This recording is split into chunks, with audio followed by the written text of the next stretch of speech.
Welcome to Corruption Must Go, ICPC's weekly television program. I am your host, Murna Barnabas Atiai. ICPC developed and deployed the Ethics and Integrity Compliance Scorecard as an evaluation tool for ministries, departments, and agencies to measure compliance with ethical standards and integrity requirements. This is in accordance with Section 6B to D of the Corrupt Practices and Other Related Offences Act 2000, which provides for preventive approaches in the fight against corruption. Today on the program, we shall look into the result of the Ethics and Integrity Compliance Scorecard deployed by the Commission in 2023 on 404 MDAs. We shall also have a chat with the MDAs that were adjudged the best 6 out of the 404 MDAs. I am a Nigerian, a highly cultured race.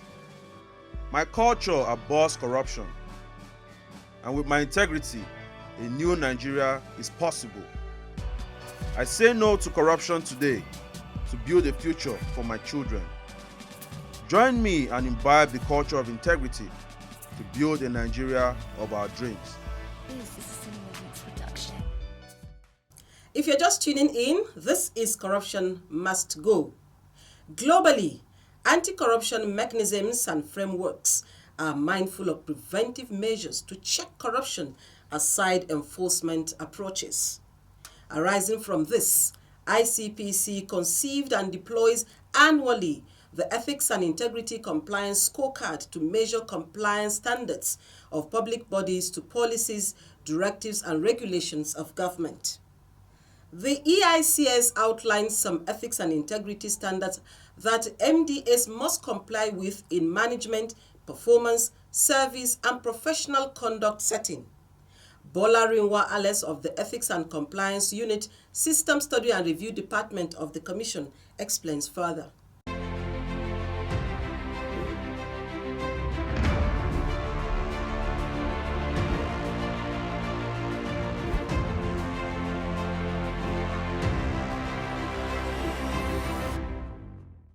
The Ethics, Integrity and Compliance Scorecard is one of the Commission's preventive tools. It checks MDA's compliance to ethics, statutes, policies and standards targeted at promoting transparency in government business. It's a tool that measures comparison on the performance of MDAs over a period or also determine the impact on the systems, on the operations and the performance of such MDAs. This Ethics, Integrity and Compliance Scorecard also creates a platform for comparing and analyzing the weaknesses that makes MDAs prone to corruption. The Ethics, Integrity and Compliance Scorecard is usually undertaken annually depending on the year in focus. For the year 2023, the year in focus is 2022. Okay, the scorecard is designed in form of a questionnaire which is administered on an MDA by the ICPC team. But before then, what is very key is that we get approval from the Honorable Chairman of the Commission on the number of MDAs that will be deployed. Thereafter, we communicate by letters to the MDAs on the deployment, and we also sensitize them on what they're expected to provide as the relevant documents. Then we have the analysis of the scores and then the rating, which will determine the performance of the MDAs. We also validate the scores. We have a committee that has been set up in the Commission that will also validate the scores based on their supporting documents that have been provided in the field. Thereafter, we have the presentation of the reports by the Honorable Chairman during the National Summit in Diminishing Corruption to the Presidency and also to the public. Then we communicate the results of the performances to MDAs assessed on their performance. We also do publications and in national dailies and then the Commission's website. Then for the 2023 report on the Ethics, Integrity and Compliance Scorecard, for substantial compliance, like I said, which is light green for color rating, the percentage we have for this year is 39% of agencies fall under substantial compliance. Then for partial compliance, we have 219 were rated under partial compliance. Then for the poor compliance, we had 80 MDs rated under poor compliance. Then for non-compliance, we have 30 MDAs, and then for non-responsive, which is black, we have 36 MDAs. For the findings and challenges, we discovered that some MDAs, they lack strategic plan, which ordinarily would help MDAs to drive the attainment of their vision and goals. Then we also have seen some MDAs not rendering their financial reports to the Office of the Accountant General and other oversight bodies, and then the general abuse of procurement process in contravention of the Public Procurement Act 2007. Then the challenges also, we discovered that during the field, nonchalant attitude on the part of some MDAs to the deployments. Some MDAs don't take the deployment very seriously. Even when you have sent the letters, they don't also prepare for the deployment itself. Then non-release of documents by some MDAs, and which ordinarily we know that the deployment is evidence-based, but when you don't release the documents, it also affects the performance of such MDAs. And some MDAs don't understand the concept of the scorecard, and it also affects their performance.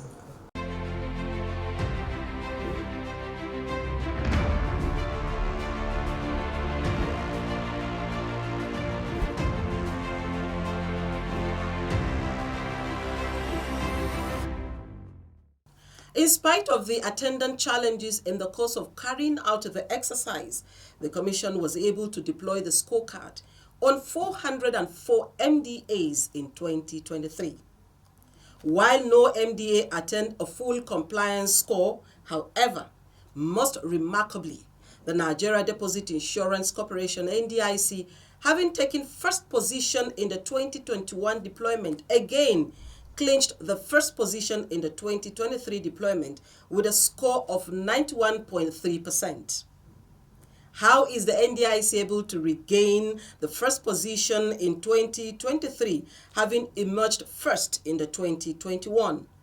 Our Corruption Must Go crew spoke with the Managing Director and CEO of the corporation, and he tells us how they are able to achieve this feat. Take a listen.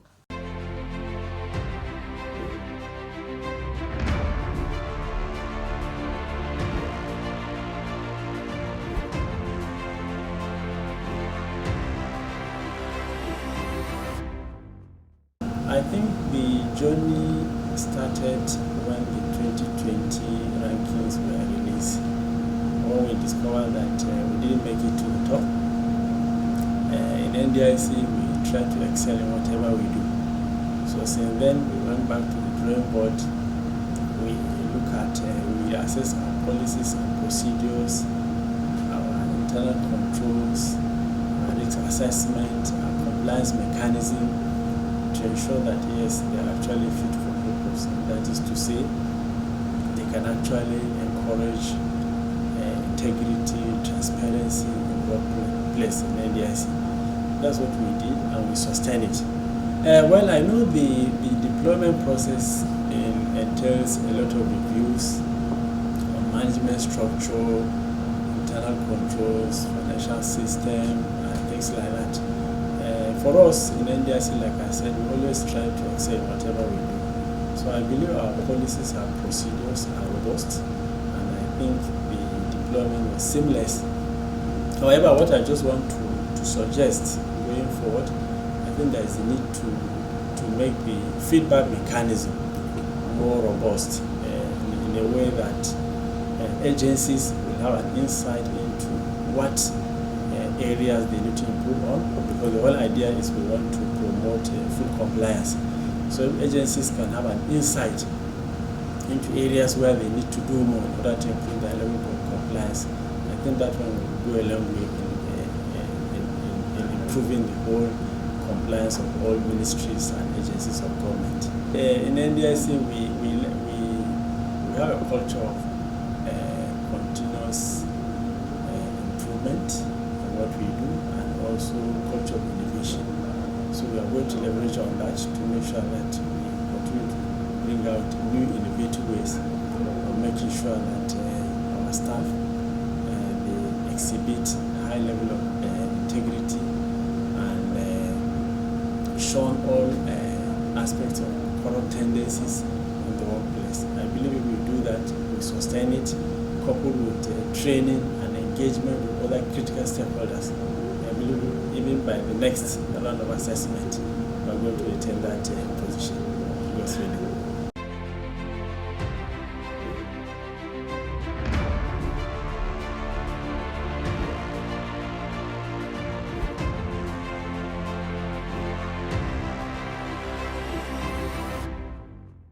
Welcome back. I hope you're able to pick one or two lessons from the NDIC strategies. Just like the NDIC, the Federal Ministry of Environment, which scored 87.5% to emerge second position overall in 2023, had also taken the second position in 2022. What this means is that agencies that had emerged tops in previous ranking are doing all they could to either improve or maintain their positions. Again, following the Ministry of Environment closely is the Bank of Industry scoring 85.5% and moving one step ahead to clinch the third position in the 2023 rating, having emerged fourth position in the 2021 deployment and rating of the scorecard. Our Corruption Must Go crew spoke with the Anti-Corruption and Transparency Unit's chairman of both MDAs.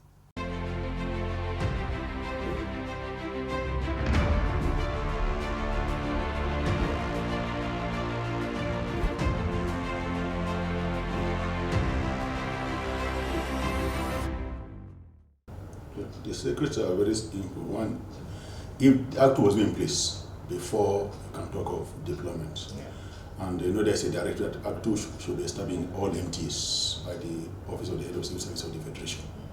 So Act 2 here was inaugurated in 2019, and since then we have enjoyed the support of management. In fact, chiefly is management support the permanent secretary, directors, the principal key directors, and then the zeal of members of the unit who understood their duty. So most of the time, all the directors are sensitized by Act 2. They collaborate with Act 2. They support Act 2. Most of them are physically present, most times during the deployment, which was because of the huge support of the management. Then the Act 2 members too, they knew their role on what to do. So they all gathered together to ensure the success of the exercise. Then, but institutional is the management buying. Because if money wasn't buying, you cannot do anything. I agree with you. Buying, management, I know the director overseeing the permanent secretary will severally come. I hope everything is okay. He will stroll around to find out. The ICP officer, I hope they say no problem. Which is so I think other MDAs, their permanent accountants will do the same. There will always be improvement on the, and then the actor knowing what to do. Knowing their duties well is paramount. In 2023, unfortunately, one of the MD that was better prepared than us. Well, we are already looking at the weakness. We are trying to maintain the strength, and where ICP always says something. So we are trying to see where we can improve, so that in the subsequent year we can come first. We are not resting on ours. The board and the management, in their continuous desire to take the bank to an international level, because today the bank has relationship with about more than 80 banks worldwide. So in that bid, they gave us a mandate that we should immediately commence the process of ensuring that the efficiency of the people, the processes, and the technological application in the bank is done. How do we do that? The bank encourage the study and review of processes. The processes in the bank were reviewed, the enabling policies were put in place to align with the policy of government. We strengthened the audit activity in the bank.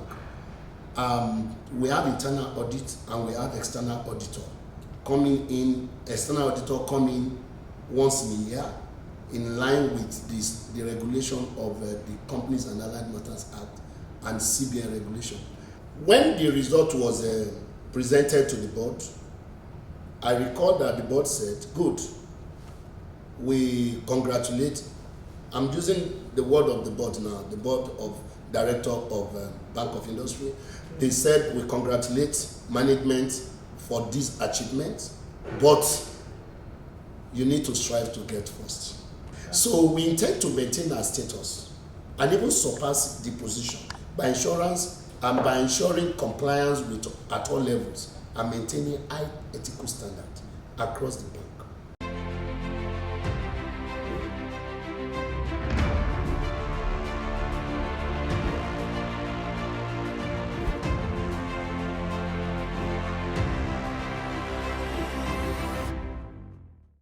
You're still watching Corruption Must Go, and our focus is on the ranking of the deployment of the Ethics and Integrity Compliance Scorecard on MDAs in 2023. The fourth, fifth, and sixth agencies are the Federal Ministry of Communication and Digital Economy, which scored 85.2% to emerge fourth. The Federal Ministry of Transportation and Marine Economy with 85% to emerge the fifth position. The Asset Management Corporation of Nigeria, AMCON, scored 80% in the exercise to clinch the sixth position. Let's hear from these MDAs who came fourth, fifth, and sixth position respectively, as they tell their experience during the deployment, how they feel being among the first 6 out of the 404 MDAs in the exercise.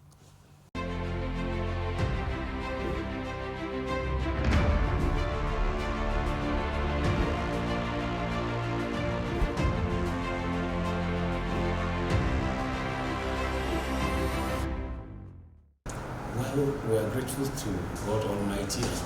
Also, the support we got from the ICPC through our DEX officer, who has been up and doing, making sure that all the necessary activities and corruption prevention activities that were supposed to put in place, put them in place, and we have carried out all activities that were expected of us. He has always been in touch with us, making sure that we don't deviate in complying with public service rule. It must not be us waiting for corruption to take place, but we must make sure we prevent and do the needful. I commend the Commission for the deployment, and we would like them to always give us time. We need enough time, and we need more training, especially from the ICPC Training Academy. They've been doing their best, but we need more of those trainings, especially on the ethics and compliance, so that we'll get to know more. There are some areas that are a bit difficult, but by the grace of God, we'll be able to surmount it, and with the training from the ICPC, we'll be able to overcome it. Management has been supportive. We'll make sure, one thing in leadership is your ability to mentor others. We must make sure that we develop an institution, make sure that that Act 2 unit is not just a one-man affair, but all the members of the Act 2 are carried along. Then those that they're supposed to do, they do it. Those things that are not supposed to be done, they don't do it, and make sure they comply. Well, I don't want to say that we did anything differently. Beyond the fact that we've been very consistent in implementing the Federal Civil Service Strategic Implementation Plan, which is a reform in the civil service that has been ongoing for a couple of years now. And what we have consistently done is to deliberately implement these reforms. And in doing this, we had to address a couple of things. You know, the change of attitude in the workspace, and this is definitely something that is part of the reforms. And you can't be doing reform without change management. So we have consistently done a lot of trainings in change management. It's not as if there are no challenges, but what I've found out is that when we do a lot of teamwork and collaboration, it helps. Of course, when the ICPC team came, before they came, I mean, there was like a pre-meeting questions or informations that were shared with us. And as a ministry, we had to sit down to work on it, you know, in preparation. And of course, they came, we had the interaction, and then there was a post-meeting interaction where we noticed that there were challenges. We actually had a bit of conversation back and forth. And I think that that is something that should be encouraged. I know we want to change the narrative that says that civil servants are not serious people, they are just there to consume money and all that. No, I see a civil service that if you're given everything that you need to work with, a conducive environment, the tools you need to work with, you are trained and retrained. There is no reason. I think the best set of brains are actually in the civil service. And you know, because the civil service has systems, check and balances. You cannot, because you're a permanent secretary, just do anything. You will get into trouble. So those check and balances are the things that keeps the system, you know, functioning. It may look like it's slow, but it's not slow, because you have to make sure that things are done properly.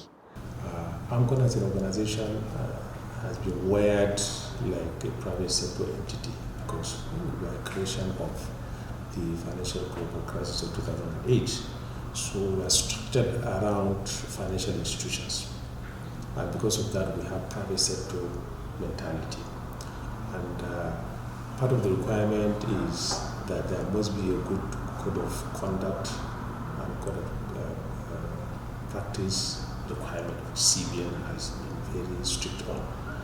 And we do also have ambassadors internally, even on that, based on their own parameters. You know, so what we needed to do was to align that, what is ICPC's requirement. And it will interest you to know that even the setting up of the Act 2 units was based on our invitation to ICPC, because when we realized that they also have that unit, and it's something that sits very well with our own code of practice and policy. We didn't have a lot of challenges because the unit from ICPC are well experienced, you know, in holding us through the process. And I want to also believe that when they came also, they saw that as a platform through which they can also offload their own, you know, system of compliance and monitoring. So there was this easy synergy. And because we invited them, we are very, very willing to, you know, to ensure that we comply to whatever they require us to comply to. And like I said, they've been very, very extremely, you know, supportive. Most fundamental for us is to recheck our processes, to look at our people, to look at automation, look at how do we make things more transparent and more efficient, and open up the system more than what maybe currently is. But most fundamental is to work closely with the ICPC desk, because they know how they arrive at quite a lot of these issues. So we have to deepen the relationship, strengthen the relationship, train and retrain our people, you know, and make the desk here much more effective than what it is. Because if what we are able to achieve is only in the last, you know, 12 months thereabout, obviously the sky is the limit for us. And I have tasked them that regardless, we must be number one.